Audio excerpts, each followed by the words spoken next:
Hello po mga kababayan, kamusta po kayong lahat? And once again, welcome po dito sa Simply Talkies Vlog.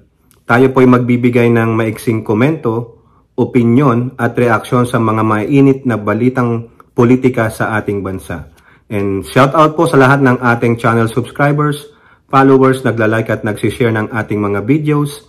And special shout out to all our OFWs, to the men and women in uniform, sa ating mga frontliners at mga guro, and may God bless us all. May God protect the Marcos administration from the forces of evil, the likes of Duterte's, their minions, and the anti-Marcoses. So pag-usapan natin mga kababayan, yung na-discovery po dito ng House of Representatives, lalong-lalo na po itong mga prosecutor, mga kababayan.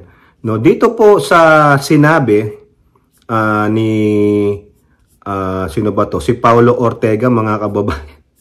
Eto na naman tayo, na kung saan ang dami palang na-discover na naman na mga peking pangalan sa acknowledgement receipt ni Mary Grace Piatos. Ay, mali po pala, si BP ninyong Sara Duterte, mga kababayan. So, binigyan ko lang kayo ng idea, mga kababayan, ha?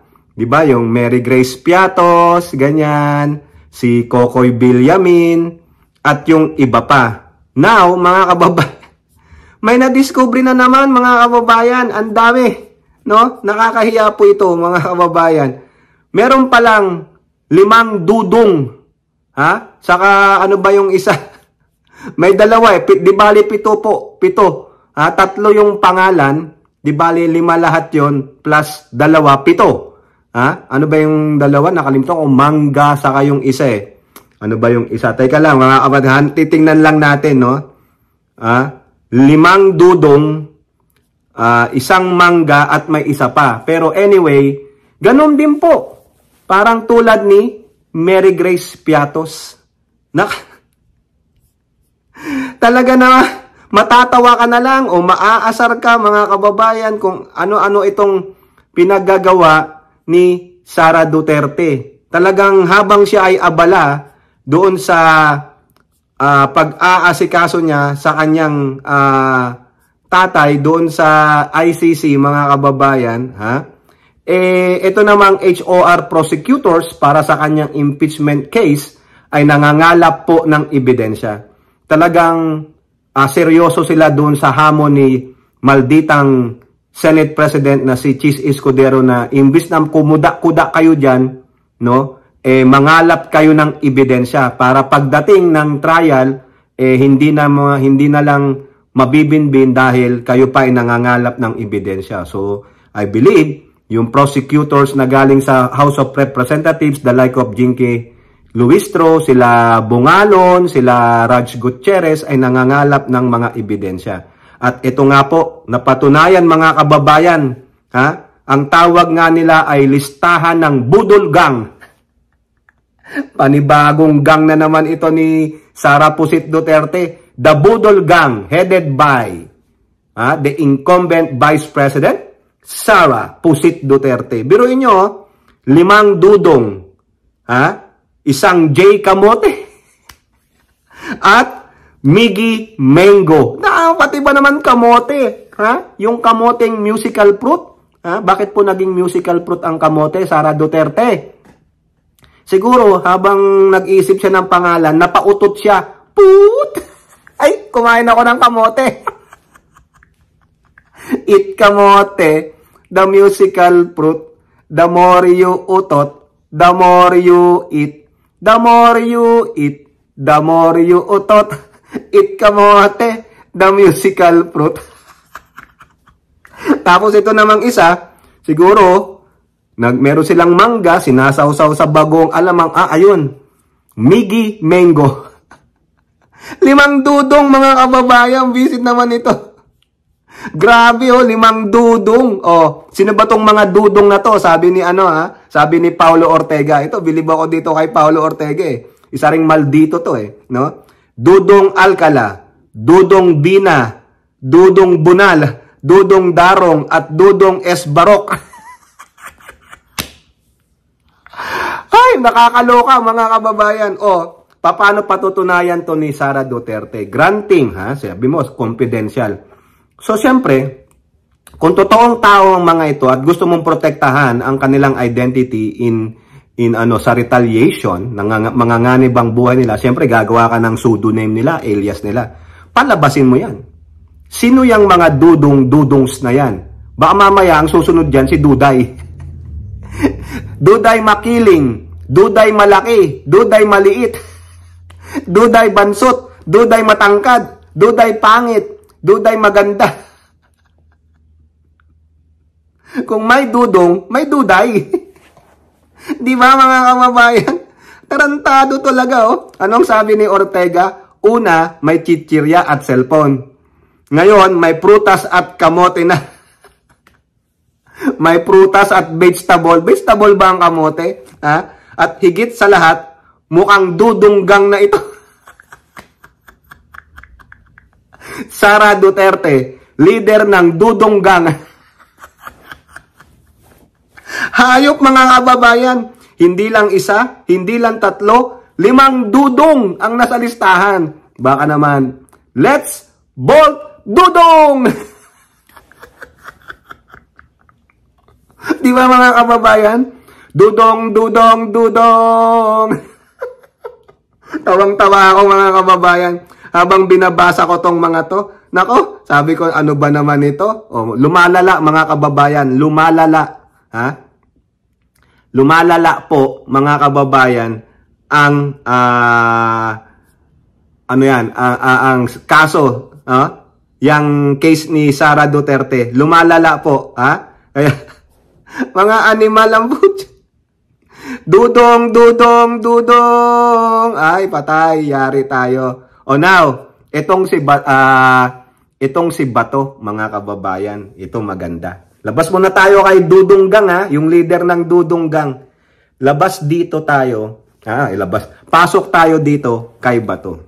So ito po mga kababayan, ang sabi ni Bato, base dyan po sa quote card ng Inquirer.net. Ito po yung hindi niya pagsama sa Hong Kong na kung saan si Tatay Digong nila ay pumunta po doon para po sa sinasabi nilang pasasalamat kay PRRD. O eto po, mayroon nag-leak sa akin ng information. Hindi pa rin tulog ang Diyos. Ang sabi niya, sabihan mo sila na may warrant na si Presidente Duterte at si Bato. Huhulihin sila pagbalik nila dito galing sa Hong Kong. So, tinawagan ko si ES, si Middle Dia daw. Sabi ko, Sir, mayroon na warrant. Hindi na ako hahabol dyan. Aasikasuhin ko na lang yung petition natin dito. Petition for certiorari and prohibition. O, ayun daw pala. So, ibig sabihin, si Bato talagang hindi sumama. Kumbaga, sabi niya, ako nang mag-asikaso ng papel, pero hindi na ako sasama kasi once na sumama siya, sumabay sa kay Duterte pauwi ng Pilipinas, itiyak kasama siyang dadamputin. So, nung ginawa ni Bato, sa akin, alibay niya lang yung certiorari and prohibition. So, what happened? Wala, rejected. Diba? Nagbigay na po ng desisyon ang Supreme Court. It was rejected. Anong ginawa niya? Sinasabi niya ang dahilan niya, nandun ako sa bundok, nangangampan niya ako. Pero maniwala kayo? Nangangampan niya siya? Bakit? During that time, that yung kanyang amo ay embattled. No? Nandun sa airport.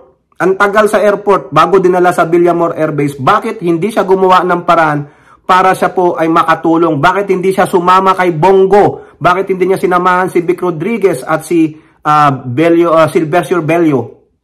Nasaan siya? Alam niya may warrant sa kanya. Nagtago siya mga kababayan. Kasi once na makita siya doon, pati siya huhulihin. He saved himself. Mga kababayan, now, ano pong sinasabi ng isang magaling na political analyst dyan, si Professor Antonio Contreras? Ito po, salamat po kay Contreras Brothers, kay Mr. Benji at Professor Antonio Contreras. Kasi po, gamitin ko na po ito, if you don't mind, Professor Antonio Contreras. Babasahin ko lang po dito yung sinabi mo, no? Yung pinost mo po sa iyong social media account regarding your churi. No? Sabi kasi dito ni Professor Antonio, I have a churi. Hear me out. Pakinggan nyo, maganda to mga kababayan. Now that Bato de la Rosa revealed that the Duterte camp already knew, alam na nila, as early as March 8, that there is already an arrest warrant for Duterte, it is odd why he did not decide to just stay in Hong Kong and find a way to seek political asylum in a non-ICC member state. Instead, he went ahead to fly back where arrest is almost certain. Tingnan ninyo. Alam nila eh. They have a plan. They have a plan. Ano po yun? Ito po yung sinasabi ni Professor Antonio based on his theory. Okay? It is possible that he or some people in his camp opted for arrest because it is more politically useful in advancing their political agenda. Correct. I agree with the theory of the good professor. Playing the victim and martyr card can certainly a better narrative than being a fugitive. Correct. Mapapasama ka nga naman pag puganti ka. Tingnan nyo nangyari kay Tebes, kay Bantag, kay Harry Roque, kay Alice Go. Diba? Negative na negative. Pag dito, pag nagpatihuli si Digong, o syempre hero siya. Biktima ako. Walang soberenya, walang soberenya. O isang Filipino citizen i-hand over nyo sa banyaga. Ganyan po ang naratiba nila. Nahuli po sila even though this is just a theory. May katotohanan po mga kababayan and I agree with the good professor again. Ito rin yung nakikita ko eh. To advance their political agenda para po maging mabuti. No? Mapaganda ang imahe ng mga kandidato ni Digong, lalong-lalo na yung anak niyang babae na gustong tumakbo ng presidente ng 2028. Ito po. It rally his base. It can be useful in propelling his candidates to win. Correct. Tingnan nyo yung mga surveys ngayon. Lalo na yung Okta latest. Nagsusurge yung mga senator ng PDP. Yun na po, gumagana na eh. Because of the narrative of being a victim and a martyr than that fugitive. Diba? Kung fugitive ka, masama ka eh. Magre-reflect yan. O ngayon, nararali nila yung emosyon. Biktima kami. Bakit ang isang Filipino citizen, pinihan-over nyo sa banyaga? Nasaan ang sovereignty and independence? Yan ang sigaw ni Sara Duterte. Pero sumisigaw siya ng independence and sovereignty pagdating sa tatay niya. Pero pagdating sa West Philippine Sea, nasaan? Ayun, nandun sa basura. Diba?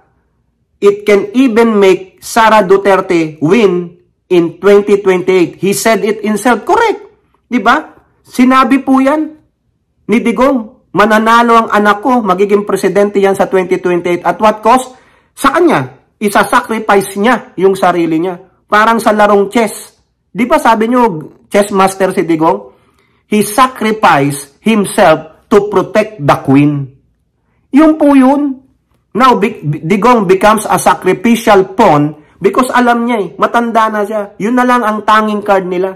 Magiging hero siya sa mga kandidato nila at kay Sara Duterte. Appealing to the emotions by playing a victim card and a martyr. Ayan po yan. Yan ang chess piece ni Digong. I will now be a sacrificial pawn on the chessboard. Just to yung mga queen, yung mga opisyales ko ay manalo. This somewhat makes sense. Now, after all, this cabal has effectively used the drug war as the bogey to distract people, turning it into a manufactured crisis to mobilize hatred, fear, and disinformation while they raided our public coffers and offered our exclusive economic zone to China. Correct! Diversionary tactics, disinformation campaign.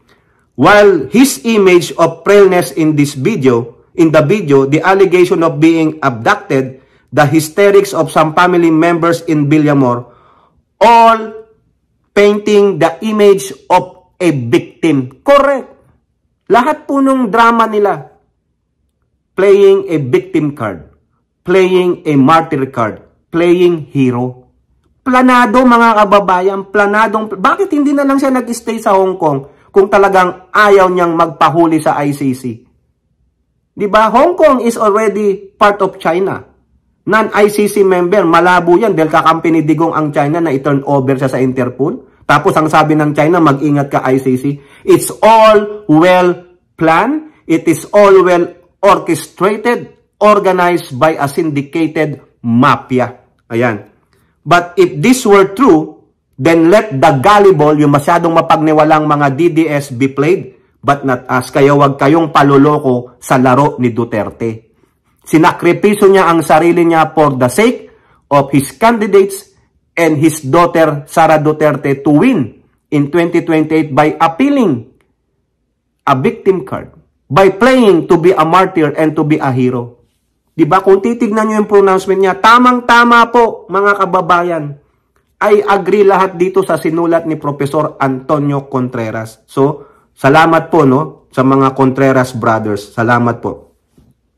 Let us not allow them to turn the search for justice by those who were brutally murdered under his watch into their political theater. Correct, I agree. Kaya ba to? Kung talagang matapang ka, tawagin mo ng ICC. Eh hindi eh. Ginagamit nyo lang ang Duterte for your own personal good, for your own personal interest, and for your own selfish ambition. Okay? So wag po tayong magpabulag, wag tayong magpaloko sa drama ng mga Duterte. Sila po ang totoong mga salot sa ating bansang Pilipinas. Hindi nila mapaliwanag saan nila pinunta ang pondo ng taong bayan. Hindi nila mapaliwanag bakit ginawa ang Peking Drug War. Hindi nila mapaliwanag bakit wala silang masabi sa agresyon ng mga Chekwa sa West Philippine Sea. Sumisigaw sila ng sovereignty, independence, pero pagdating sa panggugulo, panghaharas ng Chekwa sa ating soberenya sa West Philippine Sea, wala silang masabi. Feeling nila sila lang po ang tama, sila lang ang magaling, sila lang may kapatang mamuno sa bansa. Hindi po. Sila po ay puppet Manchurian candidates ng mga Chinese. Kayo po, ano pong inyong masasabi? Comment down below. And don't forget to like and share. Hope to see you on next videos. Bye-bye. God bless.